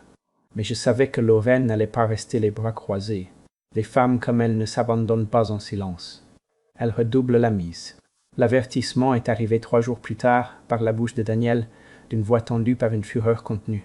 Il avait entendu Lorraine parler au téléphone avec un avocat, discutant de quelque chose qu'elle ne voulait clairement pas qu'il sache. Les mots qu'il avait réussi à capter suffisaient à nous brosser un tableau complet. Requête de tutelle, incompétence mentale, contrôle financier. « Elle va essayer de te faire déclarer mentalement incapable, m'a dit Daniel. Elle croit que si elle parvient à faire dire à un juge que tu ne peux pas gérer tes propres affaires, elle pourra prendre le contrôle de tout. Elle ne sait rien du fonds fiduciaire, papa. Elle continue de croire que ton argent est à portée de main. Je l'ai remerciée de l'avertissement et j'ai appelé Marguerite immédiatement. En l'espace d'1 heure, nous avions déjà un plan. Le lendemain matin, j'ai conduit jusqu'à Monterrey et j'ai subi une évaluation cognitive exhaustive administrée par le docteur Richard Montt, un neuropsychologue avec qui Marguerite travaillait depuis des décennies. Pendant 3 heures, j'ai répondu à des questions, résolu des énigmes, mémorisé des listes de mots et démontré ma capacité absolue à gérer des décisions financières complexes. Le docteur Montt a été méticuleux, professionnel et complètement implacable dans son examen. Quand les résultats sont arrivés 2 jours plus tard, il ne laissait aucune place au doute. « Monsieur Villalobos démontre une fonction cognitive supérieure pour son groupe d'âge », dictait le rapport. Le test ne révèle aucune détérioration de la mémoire, de la fonction exécutive, du raisonnement ou du jugement. Le sujet fait preuve d'une aptitude mathématique exceptionnelle et tient des registres détaillés et précis de ses affaires financières. Il n'y a aucune preuve clinique suggérant une capacité diminuée de quelque nature que ce soit. Marguerite a présenté l'évaluation au tribunal ce même après-midi, accompagnée d'une déclaration préventive de mon médecin traitant confirmant mon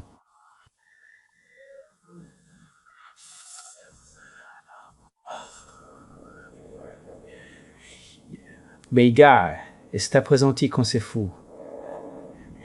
Apprenti l'évaluation préventive comme c'est fou. Voyeur.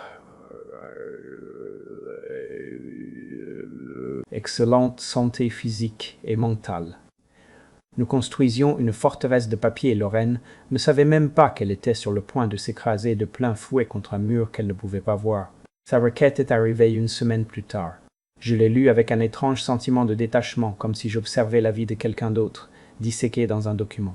Lorraine avait brossé un portrait de moi comme un vieil homme confus et paranoïaque qui était devenu un danger pour lui-même et pour les autres. Elle citait mon comportement financier erratique et mon hostilité soudaine envers les membres de la famille qui ne cherchaient qu'à aider. Elle demandait des pouvoirs de tutelle d'urgence, arguant que la situation était critique et que tout retard pourrait entraîner un préjudice irréparable pour l'aîné en question. Le juge a rejeté sa requête en 72 heures. Face à l'évaluation irréfutable du docteur Montt et au témoignage de mon médecin, le tribunal n'a trouvé aucun motif de procéder. Les accusations de Lorraine se sont dissoutes comme du sucre dans l'eau, ne laissant rien d'autre que le goût amer de sa propre ambition ratée. Mais la véritable dévastation est venue de la source qu'elle attendait le moins. J'étais assis dans le salon de Marguerite quand son téléphone a sonné. Elle a décroché, a écouté un instant, puis m'a passé l'appareil avec une expression que je n'ai pas su déchiffrer. « C'est pour toi, Ma », dit l'avocat de Lorraine. J'ai pris le téléphone déconcerté. Ici l'ingénieur Charles Villalobos. La voix à l'autre bout était masculine. Extrêmement professionnelle et manifestement mal à l'aise. « Monsieur l'ingénieur Villalobos, ici maître David Pineda. J'ai représenté votre belle-fille dans certaines affaires juridiques. Je vous appelle car je pense qu'il y a eu un malentendu important concernant votre situation financière, dit-il en s'éclaircissant la gorge. Lorsque Madame Lorraine Villalobos a sollicité mes services, elle a affirmé avoir une connaissance substantielle de vos biens et de leur accessibilité. Cependant, lors du dépôt de la demande de tutelle, nous avons reçu des documents du tribunal qui ont révélé des informations qu'elle ignorait apparemment. J'attendis, laissant le silence s'étirer. Monsieur l'ingénieur, vos principaux actifs sont protégés par une fiducie irrévocable établie il y a 4 ans.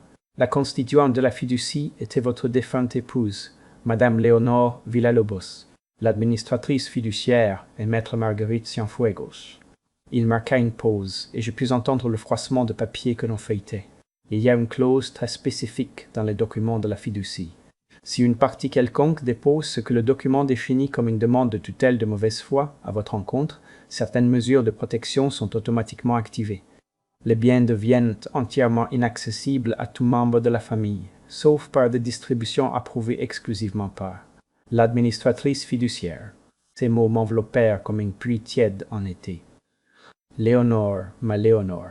Elle avait bâti cette forteresse brique par brique, clause par clause, tandis que je vivais dans l'ignorance de la guerre qu'elle savait imminente.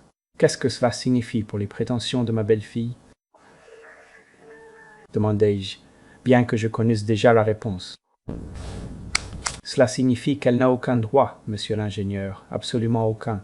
La fiducie a été conçue spécifiquement pour vous protéger contre exactement ce type d'action. Votre épouse a été, il marqua une pause, cherchant le mot juste. Votre épouse a été extraordinairement méticuleuse. Je le remerciai et mis fin à l'appel. Marguerite m'observait avec un petit sourire qui affleurait au coin de ses lèvres. Léonore m'a fait promettre, me dit-elle doucement. Elle m'a dit que le jour viendrait où Lorraine essaierait d'en faire trop. Elle m'a dit que la seule chose que j'avais à faire était d'attendre et que Lorraine marcherait toute seule dans le piège. Je pensais à mon épouse, mourant d'un cancer et trouvant pourtant la force de planifier des batailles qu'elle ne verrait jamais. Elle avait connu Lorraine mieux que quiconque d'entre nous, et m'avait aimé suffisamment pour ériger des murailles que je n'aurais jamais à défendre, car le simple fait de les attaquer détruirait. L'assaillant, Lorraine avait tenté de tout lui voler. Ce qu'elle ignorait, c'est que Léonore avait verrouillé le coffre des années avant même qu'elle ne planifie l'assaut. Marguerite m'appela l'après-midi suivant et me demanda de venir chez elle.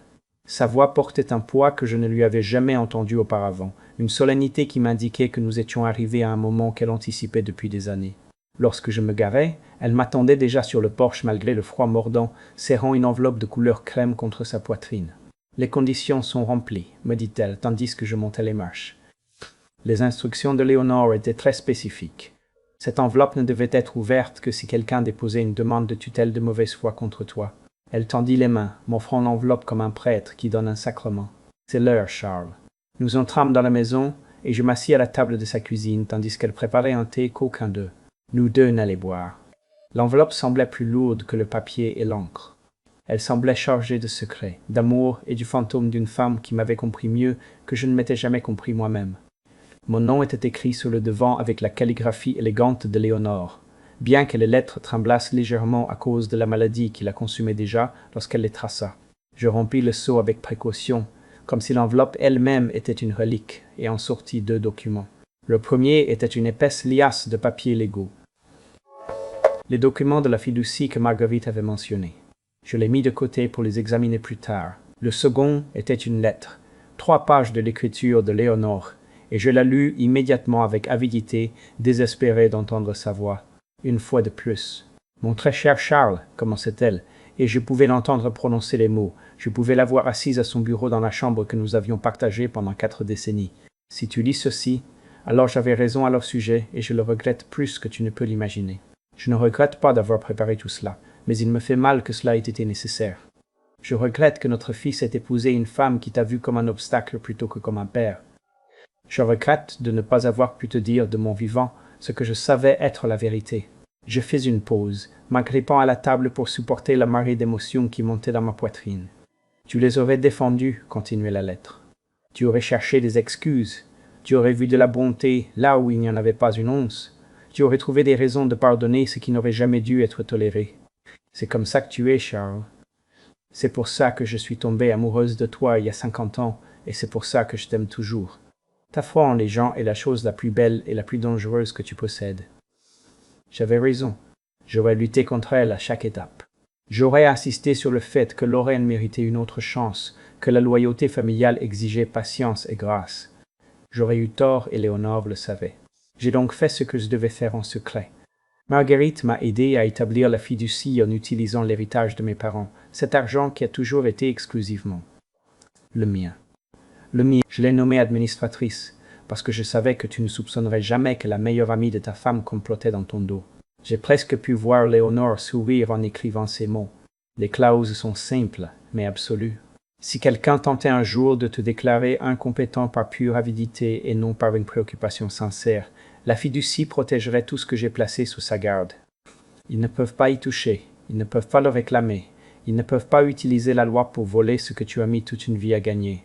Je suis passé à la 2e page, la vue se brouillant sur les bords. Je ne voulais pas te contrôler, mon amour. Je voulais te rattraper si tu tombais. Je voulais tisser un filet sous le fil de fer sur lequel je savais que tu marcherais un jour quand je ne serai plus là pour te tenir la main. Tu as toujours été trop généreux, trop confiant, trop enclin à donner jusqu'à te vider. Je ne pouvais pas changer qui tu es. Je pouvais seulement m'assurer que ta propre bonté ne finirait pas par te détruire. La 3e page était plus courte, l'écriture plus irrégulière, comme si elle l'avait écrite un jour où la douleur était particulièrement féroce. Quand tu auras fini de lire ceci, tu seras en colère contre moi.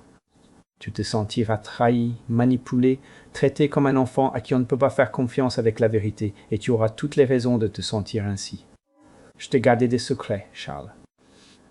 De très grands secrets. Je les ai justifiés au nom de l'amour, mais ce ne sont pas moins des secrets. Je n'étais pas en colère. J'étais incapable de trouver le moindre espace pour la colère, sous le poids écrasant de ce qu'elle avait fait pour moi. Mais si j'ai bien fait cela, si Marguerite a suivi mes instructions, et si Daniel a trouvé son courage, et que tu as enfin commencé à te défendre, alors peut-être comprendras-tu. Peut-être ne pardonneras-tu. Peut-être regarderas-tu notre vie ensemble et ne verras-tu pas les secrets que je t'ai gardés, mais l'amour immense qui les a rendus nécessaires. Elle signa la lettre de 3 mots qui me brisèrent quelque chose dans la poitrine et le réassemblèrent. Tienne pour toujours, Léonore. Je restai assis seul dans la cuisine de Marguerite, tandis que le soleil d'hiver s'éteignait et que les ombres s'allongeaient sur le sol. Je lus la lettre de Léonore 1, 2, 5 fois, jusqu'à ce que les mots s'impriment dans ma mémoire comme des inscriptions dans la pierre. Elle l'avait su. Elle s'était préparée. Elle avait construit des fortifications autour de ma vie, pendant que je restais aveugle au siège imminent, et elle avait tout fait parce qu'elle m'aimait trop pour rester assise à regarder ma propre noblesse me détruire. Alors les larmes vinrent, les premières que je versai depuis l'aube où je l'avais trouvée froide et immobile à mes côtés. Mais ce n'étaient pas les larmes de deuil que j'attendais. C'étaient des larmes de gratitude, d'émerveillement, d'un amour si profond qu'il avait traversé la frontière de la mort pour tenir ses promesses. Mon épouse m'avait aimé suffisamment pour se préparer au jour où l'on me trahirait. C'est un genre d'amour que la plupart des gens n'expérimentent jamais. Les semaines qui suivirent la lettre de Léonore furent remplies par la machinerie de la justice, broyant lentement, mais inexorablement. Lorraine retira sa demande de tutelle le lendemain du jour où son avocat lui expliqua l'étendue absolue des protections de la fiducie, mais elle le regretta trop tard pour défaire ce qu'elle avait déjà mis en marche. Il y a des portes qui, une fois ouvertes, ne peuvent plus être refermées. Il y a des conséquences qui, une fois déclenchées, doivent suivre leur cours jusqu'au bout. Daniel demanda le divorce par un matin de janvier glacial, entrant au tribunal avec une chemise de documents et la clé USB qui contenait 18 mois de vérité enregistrée. Je lui proposai de l'accompagner, mais il secoua la tête. « C'est quelque chose que je dois faire seul, papa, pour Thomas et pour moi. » Je le vis s'éloigner, ce fils que j'avais si longtemps mal jugé, et je sentis une fierté qui me remplit les yeux de larmes. Les enregistrements se révélèrent dévastateurs. L'avocat de Daniel les fit écouter au juge pendant l'audience préliminaire de garde, et on me raconta après que la salle entière s'était plongée dans un silence sépulcral. La voix de Lorraine emplit l'espace, acérée et calculatrice, Discutons de plans qui dépouillaient toute façade de préoccupations maternelles. Le fonds pour l'université de Thomas, il est là à ne plus prendre la poussière, avait-elle dit dans l'un des enregistrements, sans savoir que le téléphone de son époux captait chaque syllabe. Si les choses tournent mal, je peux retirer cet argent et l'utiliser pour repartir de zéro à Tulum. Il est assez petit pour ne se souvenir de rien de tout cela quand il sera grand. Dans un autre enregistrement, elle riait aux éclats avec sa mère à propos de ma santé. Le vieil homme ne peut pas durer éternellement, disait Lorraine. C'est essentiellement un distributeur automatique de billets sur le point d'expirer. Nous n'avons qu'à nous asseoir et à attendre. Un distributeur automatique de billets sur le point d'expirer. Les mots se répandirent dans la ville comme une traînée de poudre une fois que les documents du tribunal furent rendus publics. Les personnes qui avaient autrefois cru à la charmante façade de Lorraine la voyaient maintenant avec une clarté totale, peut-être pour la première fois. La compassion qu'elle avait cultivée avec tant de soin s'évapora, remplacée par le dégoût particulier réservé à ceux qui profitent des personnes âgées et vulnérables. Le juge accorda à Daniel la garde principale de Thomas, citant les enregistrements comme preuve irréfutable des tendances manipulatrices de Lorraine et de son irresponsabilité financière. Le jugement indiquait qu'une mère prête à vider le fonds universitaire de son fils pour son propre bénéfice personnel ne faisait pas preuve du discernement nécessaire pour être la principale, responsable. Lorraine se vit accorder des visites supervisées tous les 2 week-ends, un horaire qui reflétait la profonde préoccupation du tribunal quant à son influence sur un enfant de 8 ans si influençable. Ses parents réagirent avec la rapidité de ceux qui sont désespérés de se démarquer d'un scandale. La même mère qui avait ri aux éclats en disant que j'étais un distributeur automatique de billets cessa soudainement de répondre aux appels de Lorraine. Le père, le même qui avait levé son verre dans cette vidéo qui avait tout déclenché, retira discrètement sa fille du conseil d'administration de l'entreprise familiale. Ils n'émirent ni communiqués publics ni dénonciations dramatiques. Ils s'éloignèrent simplement, refermant leur cercle de protection, jusqu'à ce que Lorraine se retrouve debout, complètement seule, à l'extérieur. J'observais sa chute de loin. Je ne ressentis aucun plaisir à sa souffrance, mais je ne ressentis pas non plus l'obligation de l'éviter. Elle avait bâti sa propre ruine, brique par brique, mensonge par mensonge. Je n'étais qu'un témoin de l'architecture de conséquences qu'elle avait elle-même conçue sans se rendre compte de ce qu'elle érigeait. L'appel arriva une nuit de février, alors que la neige recouvrait la terre et que l'obscurité tombait tôt sur la montagne. J'étais en train de lire dans le fauteuil à bascule de Léonore avec une tasse de thé qui refroidissait à mes côtés lorsque le nom de Lorraine apparut sur l'écran. Je fus sur le point de ne pas répondre, mais quelque chose me fit décrocher. Peut-être une dernière curiosité de savoir ce qu'il lui restait à dire. Beau papa. Sa voix était plus petite que je ne l'avais jamais entendue, dépouillée de l'arrogance qu'il avait définie depuis le jour où je l'avais rencontré. S'il te plaît, papa, pouvons-nous parler? Je ne dis rien, attendant. Je sais que j'ai commis des erreurs, continua-t-elle, lâchant les mots d'un coup. De très grosses erreurs. Je me suis trompé sur énormément de choses et je suis désolé. Vraiment, je suis tellement désolé. Maintenant, elle pleurait et ses sanglots ponctuaient chaque phrase. Mais tout le monde mérite une seconde chance. Je suis la mère de Thomas. Je suis l'épouse de Daniel. Je fais partie de cette famille. S'il te plaît, papa, aide-moi à arranger ça. Aide-moi à ce que tout redevienne normal. J'entendis ses larmes. J'entendis les supplications désespérées d'une femme qui avait enfin touché un fond qu'elle n'avait jamais cru exister. Une partie de moi, celle que Léonore aimait et pour laquelle elle se souciait à part égale, voulut lui offrir du réconfort. Elle voulut chercher les mots qui apaiseraient sa douleur et restaureraient une certaine version de la paix. Mais alors je pensais à la vidéo, je pensais aux commentaires dédaigneux et aux rires qui s'ensuivirent. Je pensais à 15 ans de condescendance et de contrôle. Je pensais au fonds universitaire de Thomas, au distributeur automatique de billets sur le point d'expirer et à chaque petite cruauté qu'elle avait infligée tout en souriant.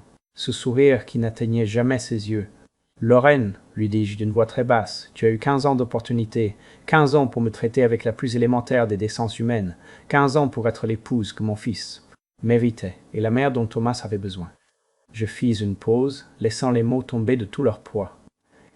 Tu as utilisé chacune de ces opportunités pour apprendre à mon fils à avoir honte de son père, pour apprendre à mon petit-fils que j'étais trop vieux et trop lent pour avoir de l'importance. Tu as pris tes décisions, Lorraine, toutes et chacune d'elles.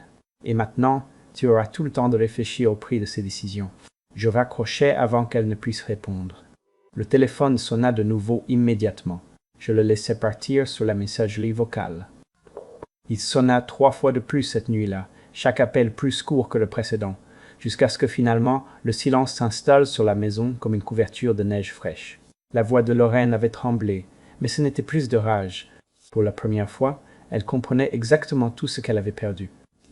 Le printemps arriva lentement cette année-là, faisant fondre la neige par plaques et laissant apparaître les premières pousses timides dans le jardin de Léonore. J'observais la transformation depuis la fenêtre de ma cuisine chaque matin, une tasse de café à la main, et je sentais que quelque chose en moi aussi se dégelait. L'hiver avait été long et brutal d'une manière qui n'avait rien à voir avec la température, mais il touchait enfin miséricordieusement à sa fin. Le divorce fut prononcé un mardi d'avril.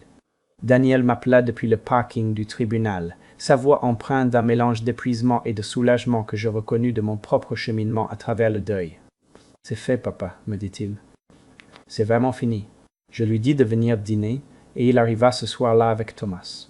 Tous deux semblaient plus légers que je ne les avais vus depuis des années. Daniel trouva un appartement à 5 kilomètres de chez moi, un modeste 2 pièces dans un complexe pour jeunes professionnels et personnes qui repartaient de zéro. Il plaisantait en disant qu'il correspondait désormais aux 2 catégories. L'accord de garde partagé lui laissait Thomas toutes les 2 semaines, en plus des mercredis après-midi et des jours fériés alternés. Ce n'était pas la présence constante qu'il désirait, mais c'était une base suffisamment solide pour reconstruire. Nous établîmes de nouveaux rituels, sans même nous concerter. Chaque dimanche matin, Daniel et Thomas apparaissaient à ma porte vers 9 heures, et je leur préparais des Art Connor au beurre, avec une touche de vanille et des myrtilles incorporées à la pâte. Thomas mettait la table en utilisant les mêmes assiettes que sa grand-mère avait utilisées pendant des décennies, manipulant chaque pièce avec un soin qui suggérait qu'il en comprenait l'importance, même s'il ne savait pas l'expliquer avec des mots. Les conversations lors de ces petits déjeuners dominicaux étaient simples, libérées du poids de tout ce que nous avions enduré. Nous parlions des projets scolaires de Thomas et des amis qui se faisaient en 3e année de primaire. Nous discutions du nouveau poste de Daniel dans une agence du centre-ville, un emploi qu'il avait accepté spécifiquement parce qu'il lui offrait stabilité et horaire décent, plutôt que le statut et le prestige que Lorraine l'avait toujours poussé à rechercher.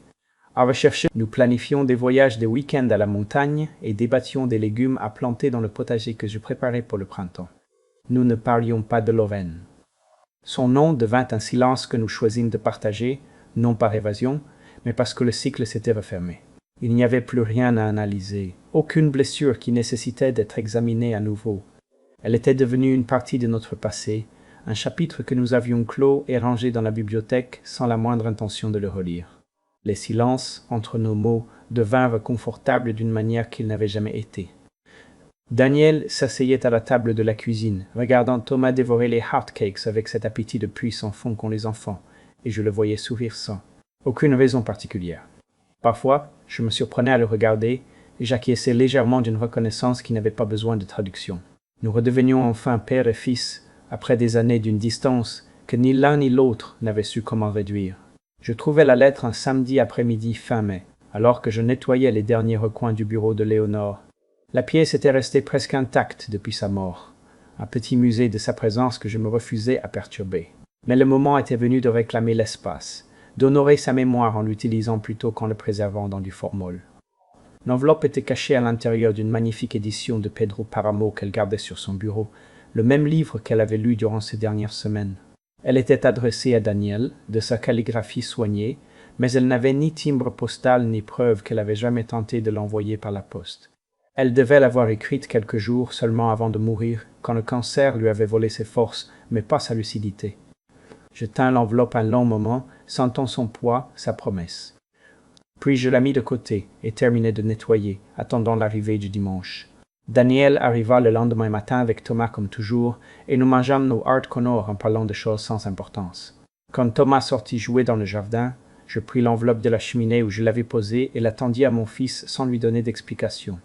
Il vit la lettre et resta complètement immobile. « Je l'ai trouvée hier, lui dis-je. Elle ne l'a jamais envoyée.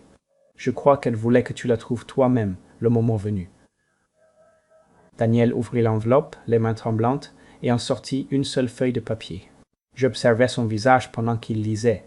Je vis les émotions le traverser comme des nuages dans un ciel d'été. Il serra la mâchoire et ses yeux se remplirent de larmes qu'il n'essaya pas de cacher. Quand il eut fini, il la relut en silence, bougeant à peine les lèvres, comme s'il gravait chaque mot dans sa mémoire. Puis il leva les yeux vers moi, et les larmes coulèrent enfin sur ses joues. « Que te dit-elle » demandai-je doucement.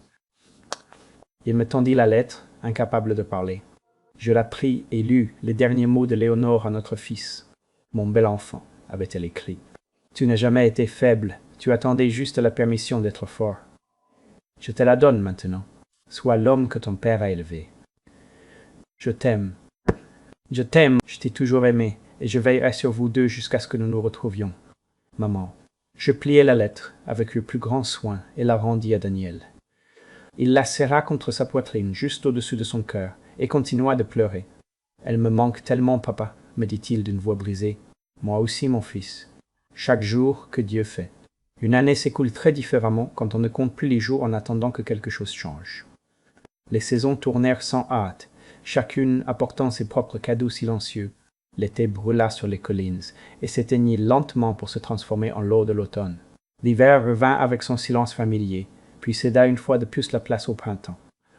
J'observai le cycle se compléter depuis le jardin de Léonore, depuis la fenêtre de ma cuisine, depuis le porche où j'avais appris à m'asseoir sans inquiétude, et je compris pour la première fois ce que signifiait réellement être en paix.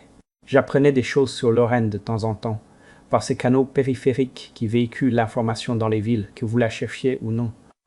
Elle avait déménagé dans un complexe d'appartements de l'autre côté de la ville, un modeste studio dans un immeuble rempli de jeunes professionnels et de personnes en transition.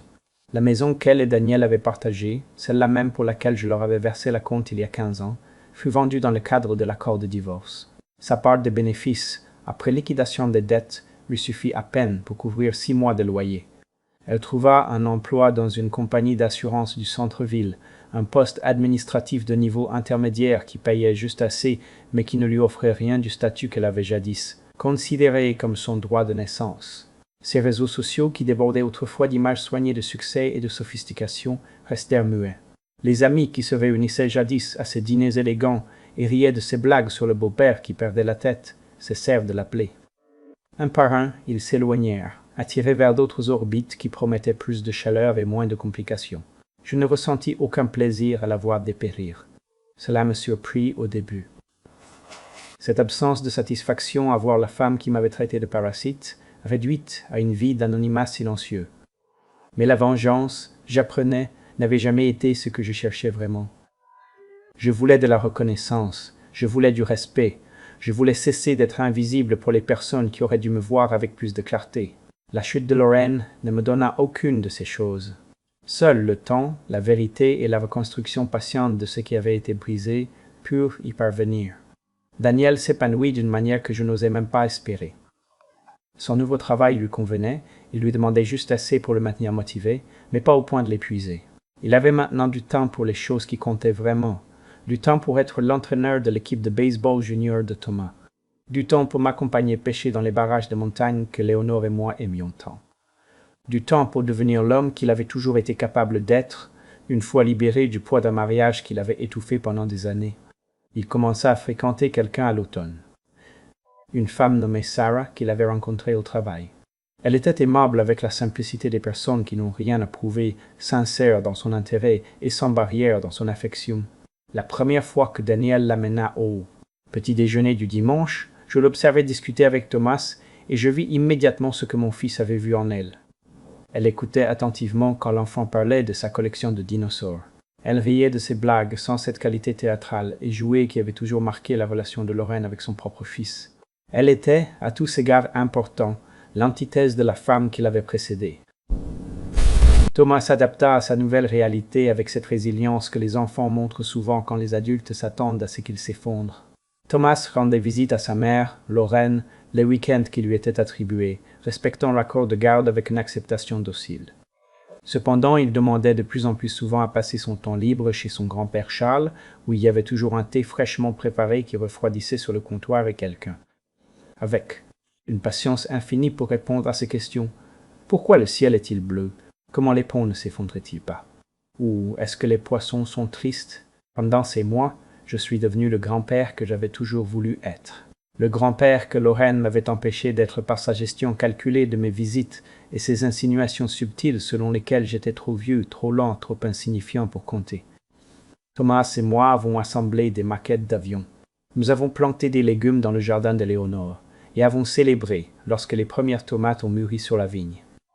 Nous nous asseyons sur le porche le soir pour regarder les étoiles apparaître et je lui racontais des histoires sur sa grand-mère qui la faisait revivre dans l'espace entre nous. Au printemps, le jour où Léonore aura eu 64 ans, j'ai créé le fonds de bourse Léonore Villalobos. Marguerite m'a aidé à le structurer correctement, s'assurant que l'argent que j'y versais continuerait de fructifier et de porter ses fruits pour des générations. Ce fonds soutenait les